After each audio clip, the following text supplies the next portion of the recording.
I don't feel angry. I feel sad, and I don't understand why the United States is pretty much like a turtle on its back, not doing anything about one guy who is collateral damage.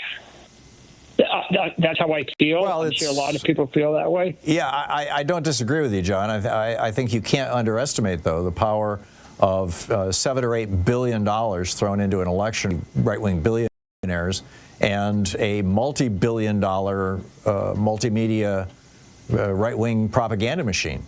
These two things together have essentially taken over America, in large part because Clinton signed the Telecommunications Act, because Reagan stopped regulating ended the fairness doctrine, and because the Supreme Court legalized the bribery of public officials. Yeah, no, I agree with you.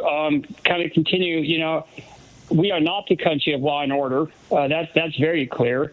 And, what's your intake? Do you think these high-end generals are going to stick their promise, which is we don't bow to your king, our job is to support the U.S. Constitution, or are they going to cave in too? Well, they won't have any choice. The commander-in-chief has the power to remove anybody from the U.S. military unilaterally. He can just say, you're gone. And boom, they're bounced out of the military. Their retirement begins at whatever their pay grade is, and that's the end of that.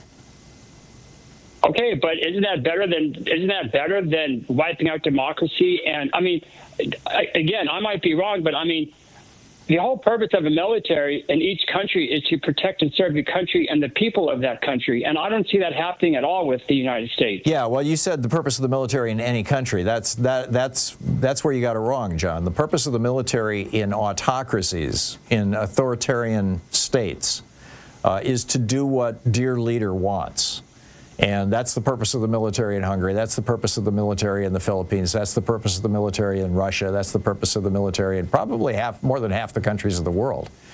And what you're describing is the purpose of the military in democracies. And we're on the edge of no longer being a democracy. In fact, I would say we've already transitioned into oligarchy. So, we've got an oligarch in the White House. He's surrounding himself with people who will suck up to him. Last time his cabinet was made up mostly of billionaires, remember? This time he's not putting billionaires in his cabinet. He's putting loyal suck-ups in because the billionaires are willing to talk back to him. He doesn't want that anymore.